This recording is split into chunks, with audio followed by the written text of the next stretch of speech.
Memanglah kalau kita ikutkan ajal maut tu memang di tangan Tuhan kan, tetapi kita sebagai manusia sedaya upayalah mengelakkan daripada perkara tersebut untuk kita mengamalkan gaya hidup yang sihat. Dan kalau bercakap tentang mati di usia yang terlalu awal ni, boleh kita kategorikan sebagai 40 tahun ni, kebanyakannya berpunca mungkin masalah jantung, dan rata-rata di antara kawan-kawan kita yang mungkin meninggal tu ketika bersukan dan sebagainya, dan ada yang macam tak pernah bersukan, tiba-tiba bersukan pun boleh meninggal juga. Ini yang kita nak bawakan sebenarnya perkongsian pagi ini berkenaan dengan kematian di usia muda. Apakah antara faktornya? Adakah ia juga berkaitan dengan faktor genetik? Jadi untuk merungkaikan persoalan ini, dan kalau anda penonton juga mempunyai kemusykilan dan juga keraguan, boleh ajukan persoalan di Facebook Malaysia hari ini. Kerana pagi ini yang bakal menjawab perbincangan kita bersama kita adalah Dr. Raja Abdul Wafi, Raja Muhammad Rusdi, pakar perubatan dan pensyarah perubatan, Jabatan Perubatan, Fakulti Perubatan dan Sains Kesihatan UPM. Assalamualaikum Doktor, apa khabar? Waalaikumsalam. Sihat ya? Alhamdulillah. Okey Doktor, kembali kepada topik kita pagi ini, kematian di usia muda. Kalau kita lihat rata-rata 40 tahun ke bawah juga mempunyai risiko untuk berhadapan dengan situasi kematian di usia muda ini. Tetapi kebanyakannya kalau kita lihat, kita nak menyentuh berkenaan dengan gaya hidup setiap individu ini. Adakah ia juga memainkan peranan berlakunya situasi sebegini? Okey, gaya hidup ini adalah sesuatu yang sangat penting, terutama pada masa sekarang inilah, di mana kita mengamalkan mengamalkan gaya hidup tidak sihat. Kita panggil dia sedentary lifestyle. Sedentary lifestyle ni kita kurangnya bersukan, kita makan berlebihan, makan di waktu malam, dan juga tidak bergerak secara aktif. Ini akan menyebabkan terjadinya beberapa jenis penyakit, iaitu dislipidemia, iaitu paras kolesterol yang tinggi dalam darah, dan juga obesiti dan obesiti ini berat berlebihan. Obesiti ini semua akan perginya ke arah komplikasi, iaitu serangan jantung. Dan daripada itu juga menyebabkan kita terdedah kepada penyakit diabetes, kencing manis, dan juga darah tinggi. 4 penyakit ini memang penyebab utama kepada kegagalan jantung, terutamanya di usia muda. Ditambah lagi dengan faktor stres di tempat kerja, dalam kehidupan. Jadi ini semua memang menyebabkan kegagalan jantung terutamanya lah. Dan gaya hidup tu adalah penyebab kepada kematian di usia muda sekarang. Tapi ada juga mungkin segelintir daripada kita yang mungkin dah mengamalkan gaya hidup yang sihat, jaga makan apa semua kan, tapi tetap juga mendapat penyakit dan sebagainya. Tapi saya nak menyentuh juga tentang perkara stres ni yang boleh membawa maut. Kadang-kadang kita tidak terfikir yang stres ni boleh membawa sehingga kematian. Mungkin doktor boleh panjangkan sikit tentang perkara ini? Itu yang kita di zaman kini kita telah mengenal pasti bahawa stres merupakan salah satu punca kepada kegagalan jantung. Kita panggil dia stress induced cardiomyopathy, dan ia disebabkan oleh bila kita berlebihan stres, kita gagal mengawal emosi, dan dia menyebabkan satu inflammation, iaitu keradangan di jantung. Dan kebanyakan daripada populasi sekarang, kita tidak mempunyai satu cara yang lebih baik untuk kita menangani stres itu dengan berkesan. Pengurusan stres yang kurang berkesan itulah punca kepada semua kegagalan ini. Itu juga satu permasalahan yang harus kita fikirkan sedalamnya, sebab kalau kita ikutkan mereka, setiap daripada individu ini mempunyai stresnya masing-masing. Bagaimana kita nak uruskan itu yang sebenarnya memainkan peranan yang utama. Baik, itu antara beberapa faktor yang disentuh oleh doktor berkenaan dengan punca berlakunya kematian di usia muda. Baik, kita nak lihat adakah sebarang simptom ataupun amaran yang boleh kita rasa sendiri pada badan kita yang menunjukkan badan kita ini mempunyai sesuatu yang kurang, seolah-olah dia memberi gambaran yang tidak selesa, ataupun amaran untuk kita berjumpa dengan doktor? Amaran itu banyak. Terutamanya kita boleh lihat di mana paling senang kita nak tahu bahawa kita ada peningkatan berat yang berlebihan, yang mana kita boleh sendiri semak, dan kita punya berat dah berlebihan. Bila berat kita dah berlebihan, kita melakukan aktiviti kita yang dahulunya kita biasa buat tiada masalah, dan semakin hari semakin kita rasa apa yang kita buat tu semakin penat. Dan juga kita ada sebahagian daripada pesakit dia datang dengan berdebar-debar tanpa sebab, dan juga kegagalan jantung, kaki bengkak, tak boleh tidur rata dan juga tak boleh naik tangga. Bila naik tangga dia ada bagi tahu dia mengah. Dan itu semua merupakan gejala lah, simptom yang kita perlu ambil dan jumpa untuk siasatan rawatan seterusnya lah. Ya, itu antara signal lah yang kita tahu. Kadang-kadang kita sedar badan kita ni kadang tak normal kan, akan berlaku lah mungkin sebarang perubahan, cepat letih dan sebagainya. Okey, mungkin kita nak sentuh sikit berkaitan dengan teknikal sikit lah, berkaitan dengan masalah jantung yang terjadi di kalangan mereka ni di usia yang muda. Apa hubung kait antara kencing manis, darah tinggi yang boleh juga menyebabkan berlakunya kegagalan jantung pada seseorang itu? Bila kita sebut pasal kegagalan jantung disebabkan oleh penyakit-penyakit metabolik lah. Kita panggil metabolik sindrom, kencing manis, darah tinggi, ini semua menyebabkan keradangan kepada jantung dan juga kita memang tahu jika kita ada penyakit kencing manis, risiko untuk mendapat penyakit jantung itu adalah 2 kali ganda berbanding orang yang normal.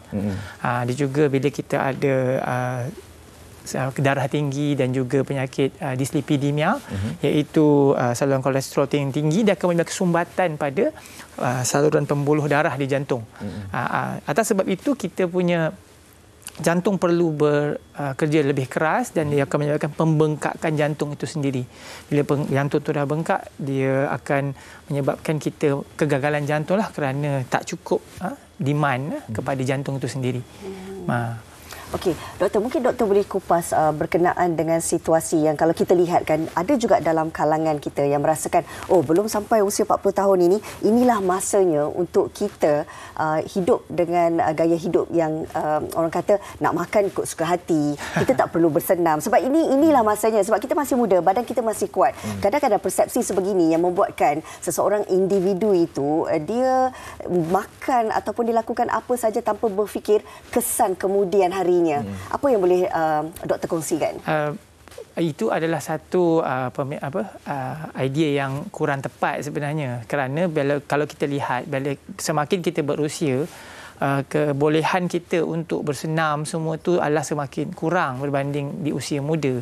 Seharusnya di usia muda itu, jika kita nak makan apa kita suka, kita juga perlulah melakukan aktiviti fizikal yang aktif supaya kita panggil dia calorie balance.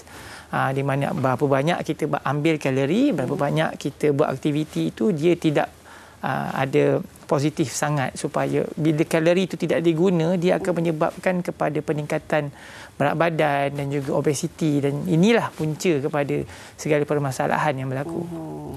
Orang cakap apa, ketika muda ni lah nak makan apa-apa. Nanti kalau dah untuk kita nikmati surga makanan Malaysia ni kan. Dah tua-tua nanti dah tak boleh lah. Dah kena jaga. Ataupun bila dah tua salah. Ataupun bila dah tua nanti, aku dah merasa dah semua makanan ni baru nak jaga dah terlambat kan. Jadi kita kena jaga pemakanan kita di usia yang muda ni lah. Okey, saya nak bercakap tentang saringan-saringan kesihatan yang mungkin boleh kita buat untuk nak mengenal pastilah mungkin kita ada mengalami masalah kesihatan dan sebagainya, doktor. Saringan kesihatan ni bagus. Saya mencadangkan bahawa kita buat saringan kesihatan ni dalam setahun sekali, di mana terdapat banyak pusat-pusat saringan kesihatan yang ada di Malaysia. Dia seringkas kita boleh ambil darah dan tengok paras kolesterol kita. Kita cek berapa kita punya bacaan gula dan juga kita cek tekanan darah kita. So daripada situ itu adalah basic lah, asas. Dan kalau kita punya masalah jantung, kita boleh buat ujian stress test, exercise stress test, di mana kita boleh lari atas treadmill tu dan kita akan lihatlah degupan jantung kita ada bacaan yang tak normal atau tidak. Jika ada yang tidak normal dari saringan kesihatan, maka kita boleh rujuk kepada pusat kesihatan ataupun hospital untuk rawatan selanjutnya. Atau kita boleh start dengan rawatan medical terapi dululah, kita makan ubat macam tu. Berdasarkan kepada pengalaman doktor sendiri kan, bagaimana doktor melihat tentang kesedaran dalam kalangan masyarakat kita berkenaan dengan kepentingan mereka melakukan ujian saringan kesihatan ini? saringan kesihatan ini saya lihat masih lagi rendah di kalangan rakyat Malaysia. Mereka tidak sedar di mana bila saringan kesihatan ini bila mereka lakukan pada mereka sihat, mereka tak sedar. Ataupun mereka ni sebenarnya takut, Doktor? Mungkin juga mereka takut, mereka denial, mereka takut jikalau mereka dah ada penyakit macam-macam boleh berlaku. Tetapi di sini saya nak jelaskan, kalau kita buat saringan kesihatan masa kita sihat, kita akan rasa lebih lega dan kita boleh hidup dengan lebih gembira, kurang stres. Betul, setuju. Tapi ada juga yang bila cakap tentang kurang stres tu, bila dah jumpa doktor dah diagnose, okey, dia ada sakit sekian, oh lagi stres. Itu yang tak nak berlaku sebenarnya. Itu tak nak berlaku kan. Kita nak mengelakkan daripada perkara itu lebih serius kan, Doktor? Mungkin bila kita tahu kita ada penyakit tu, kita tahu awal, kita saring awal, kita early screening, dia punya ubat tu kita boleh rawat dan outcome dia lebih baik. Berbanding dah tahu lambat, datang masa dah teruk, tak banyak kita boleh buat.